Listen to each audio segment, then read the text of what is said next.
Nirmala kenyam biya kamal en wale shanka waro ko pay bakel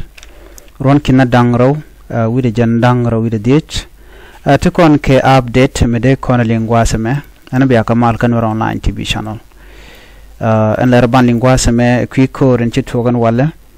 ko kor mo toka kerweng administrative area kam SSPDF kan nuare tershong militia jana dana ban linka jan larame ni jiram jidit ka no online tv channel gor jan ojin del jan yak na asan ko ken ko del rtt de kan chamal ashu gwantin gor kon gan no de ko ten no men ban lat writing kemen ban lat gwasame gor pelpin ko de kon te ka shop loach morong kenyam shikonde ala ngachenu shade chaja jak de chaja jak re which kawarap kana Unity State ja togono kajan kor gwasame togono mdan karunwang washi koromo cha to kam SSPDF kana ngane nore karweng administrative area ngai kondial madana la road me la road e kwi kameshni ba mej ba ka kaf mishi kirma ya didalat aka kamen ye take reaction ka mangai kona na won ano take a kwarti sha yan kano sha mal sha jayar so ma kap ka meje tama tenyo no take a mal mutaten tele mishale mal re dwaran kone shal no re kam dan ka ja chang lat kire no take meje ba kaf na mani shi chong ka shimo gwa shi ka mangai kona gwasa me mukala gorno bana linkele re la kana me arega me gwada toga tin toga karuweng enono kawarap enono la gwada na toga tin kam jani kene ngane nuare kenyam chikolinga no kawarap sha kameni chaje tokten cha tok wate thanat ka jang ti chima chikan gorno biken ba meken biken ga kepki biken ga tup are rajadana shalat dundo che thandien chikan logono tup kan meken anana ka kujimo men gor kon banangach alade khelu de din jan chaja nangre wich andana tunwerten kamayom duno gwadan ter ka korten tama ajan gwadanan chol konere weng administrative area gwadana tie kanware kana ja cha kormo cha shu tok ngani nuare kana jang tila SSPDF kan jang to ka jang ne amat tiga tina mani aliken re kormo ko jodana cha lat men goro bana lingwa same ala SSPDF chikan nguni nin dang baro wala jok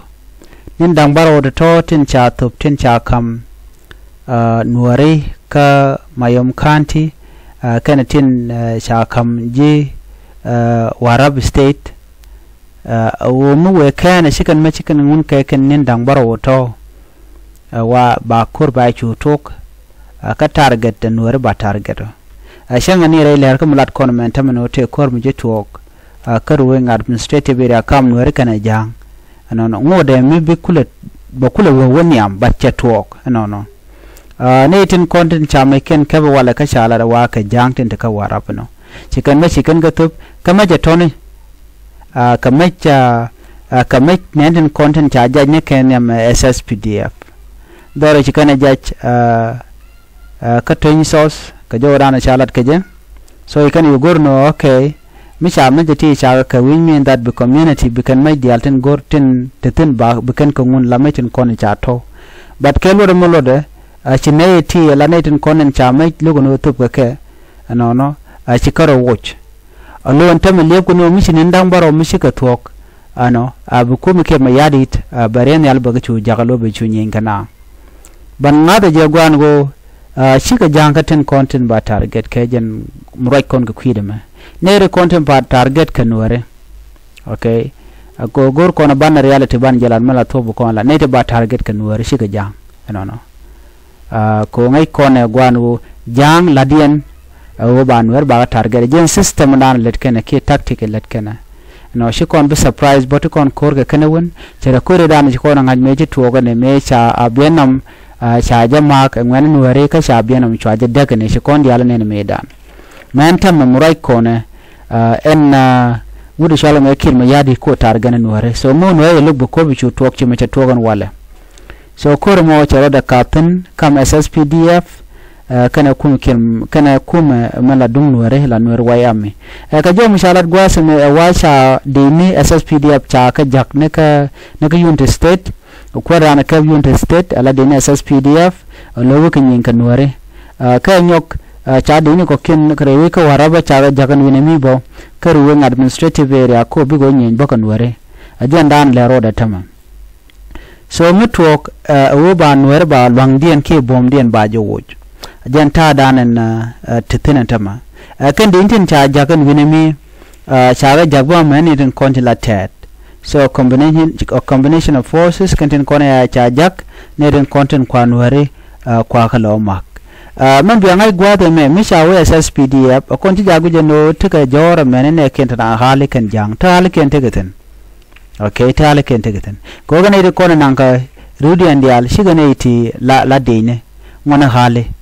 lar ken no ter ken we dien ter ken shon we dien kana mo chejen gor ko ban wer ba kanek jen ta dan de tin so de kon menan le ro de kon ngach no to kon kan wer to kwa kon betray long antama murai kona ka ta dan let ken ngwane ke je kan wer to ka tila de gwan go chin wer ka ren de gang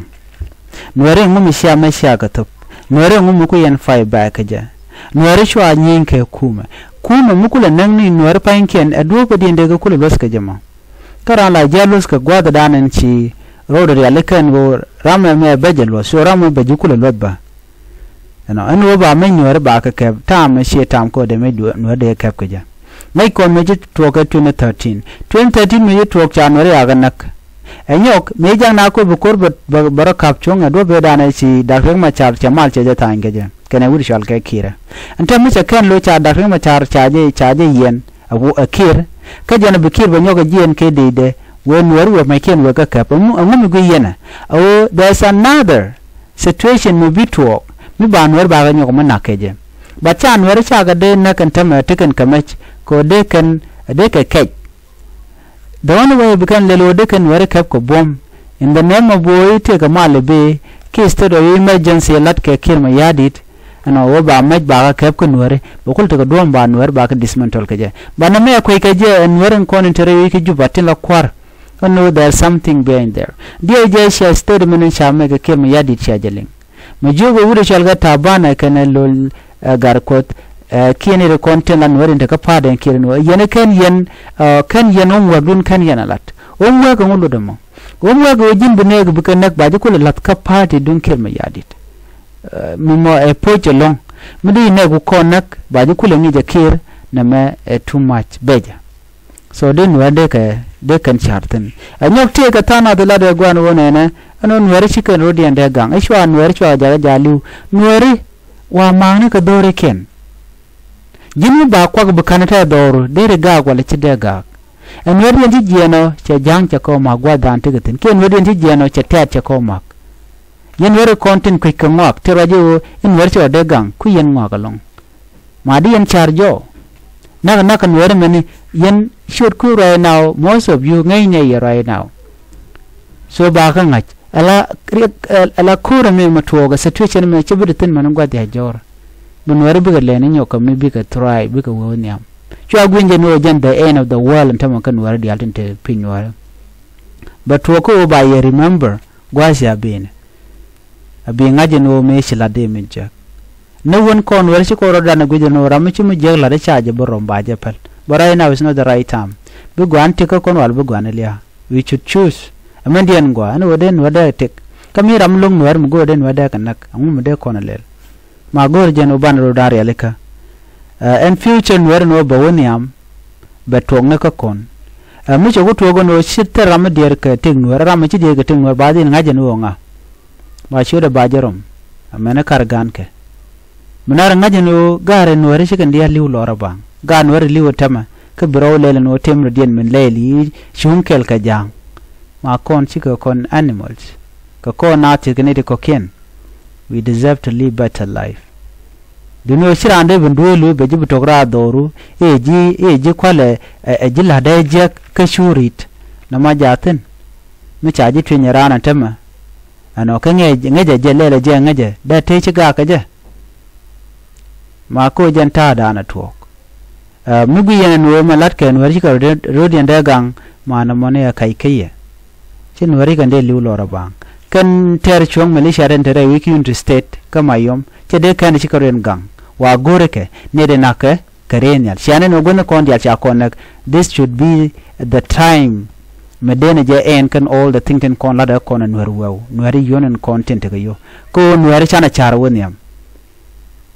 so yene ideal kon le ngarwani gwa mi jiram kel kan nwer wew ngenyen go your time is coming lari reality this is not time issue right now buna focus ko nwada tegede ano kamishi ngaje no chijin kwa nwer wew keep it up kulanti je kalong to bed bed de korun muaje je korun and then be ngaje no you are done so jo me gor je de nyaka yekel kura togan wale re which kar wen administrative area kam nuari kene jang ala jang tela SSPDF kos mal pos kon gonna kondial ko bana kor mu go bana je terme de kon teke je gor kon tek me che jan gwante ada to gware de kon to gwadan tele me de kon gor gwadan teten an biya teke mal bye bye